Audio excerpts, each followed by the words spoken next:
They'd Rather Be Right by Mark Clifton and Frank Riley. So this is episode 17 of a series I'm doing called The Masterpieces of Science Fiction. It's 140 books that were put together by Easton Press, and I'm reading through them all. This is the 17th book I've read, and this book won the Hugo Award in 1955. And when you look up anything about this book, one of the first things you notice is everybody pretty much agrees that it could be the one book that didn't deserve to win the Hugo Award. I tried not to let that sway my thinking while I was reading this book. It had another strike against it.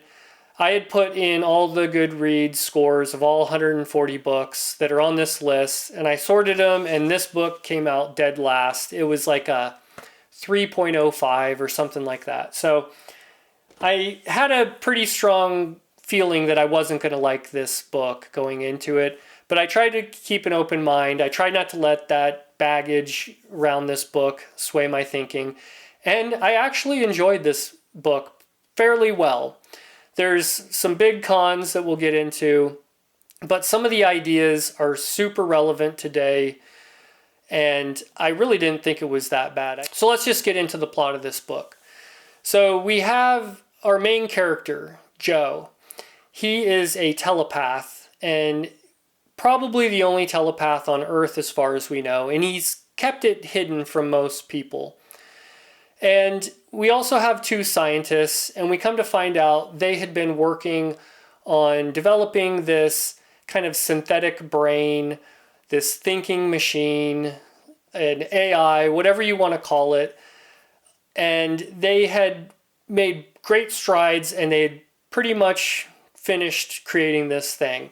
Now, they had all been working under this scientific laboratory, but they had pressures from the government and other people in this company for what they wanted this thing to do, what its capabilities would be, and they kind of decided that they were going to take matters into their own hands, pull this AI, which they call Bossy, and go take it out of the institute and try to figure out what they wanted to do with it, because they figured that they had, more noble ideas.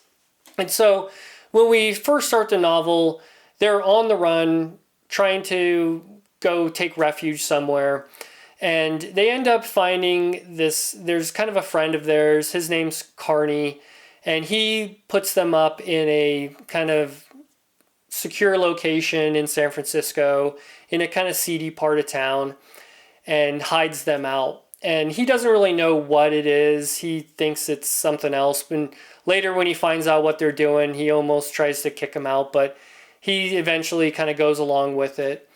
And they decide that they needed to test this thing, this machine. And another person who kind of shows up in this book is a lady named Mabel, and she's older, she's kind of overweight, she used to be a prostitute. They kind of describe her as the low of the low, the scum of the earth. And she's the person depicted here in this state. And so they hook her up to this machine, and lo and behold, she goes through a transformation.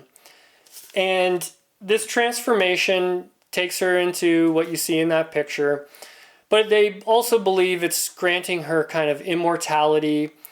And the way it worked is this machine only works on people who don't have these preset ideas, these prejudices, these walls that are built up around their thinking of what is fact and what is not true. And so when they hooked her up to it, it worked, and it brought her into this state. But what it also did was it basically kind of stripped her of her humanity.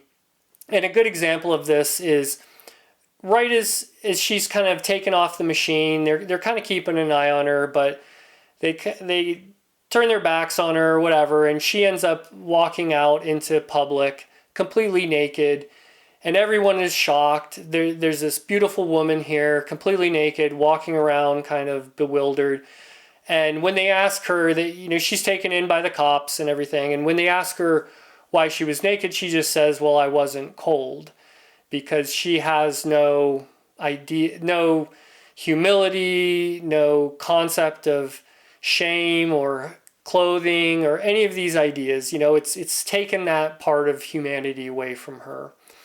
And so they also try this next with one of the scientists, and it doesn't work because he just has too many preconceived notions in his head, and he won't allow himself to, completely open up his mind and be brought to this state of immortality.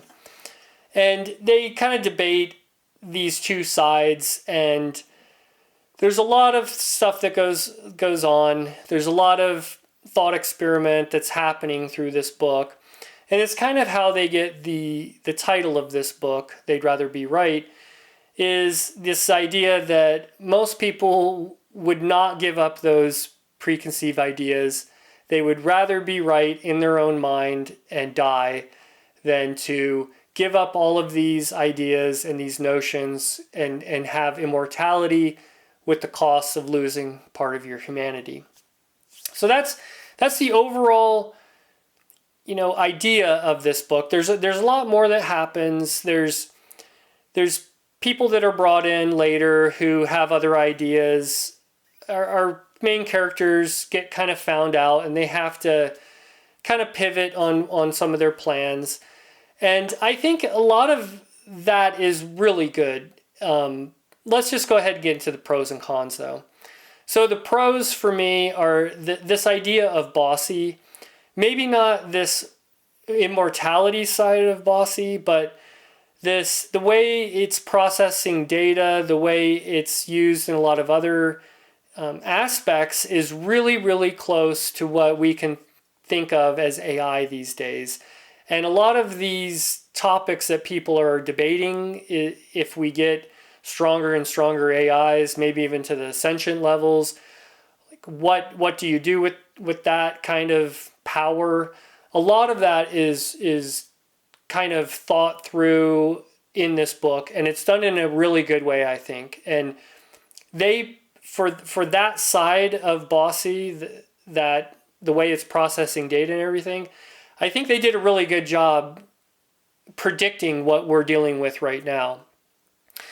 Some of the other things, I liked some of the scientists, and not so much Joe, our main character, but some of our scientists were pretty good characters. Some of there was a little bit of humor thrown in with some of the things, the dealings with them. And I thought that was done pretty good too. This was also a pretty short book, so you're not going to be slogging through too much. And so they kept it concise. I think this definitely would not have done well as a longer novel. So I give them credit for that too. Now let's get into cons. I think the biggest con for me is just our main character's telepathic powers. He can not only read people's thoughts, but he can implant thoughts into their heads. So he can have them think different things so that here's an example. If he was walking up and there was a guard guarding this secret place, he can just implant in the guard's head that Joey is the boss, and the guard looks at him and sees him as the boss of this institute, and he lets him through the door. And so it basically gives him superhuman powers, and it just kind of, he can do no wrong, nothing can stand in his way almost, and it kind of just took me out of the story a little bit whenever he was doing his telepathic powers. The other thing, this idea of how Bossy works with the immortality side of its therapy, the science is real loose, maybe doesn't even work. It's open for a lot of criticism there, so that's probably the other big con for me. Now, like I said, this was a 3 on Goodreads. I'm probably going to give it a 3, but I think it would probably be a 3.5 to me. I don't really think I could give this a 4, but it's not that good, but I didn't think it was that bad. It had its moments. The other thing I want to note is I did read there's kind of a prequel to this. It was a short story called Crazy Joey. And I had no plans to read it beforehand. I knew it was out there. I really didn't think I was going to read the book. But after I read the book, I was intrigued enough by this book that I went back and I read Crazy Joey. And I thought it was really good. It was how our telepath, Joey, kind of gets found out from his parents, how that whole thing worked out, how they sent him in to get therapy, how he played these cat and mouse games with the therapists, and then how he eventually ended up working with these scientists on this project to create Bossy. So if you do read the book and you have any interest, or this actually sounds interesting to you, I would probably, if you could get a hold of that one, I'd probably go read that first and then this. I think you could read them in any order, but I think it does add a little bit of depth to the novel, and I liked some of the mind games that were thrown out in that book. So that's it. I got the lowest score off the list, and now, since it's Space Opera September, I went through and looked at some of these books that are on the list, and I came up with Falling Free by Lois McMaster Bujold. And so I'm going to give this one a go and look for a video review of this one in the near future. And so that's it for this video, and thanks for watching.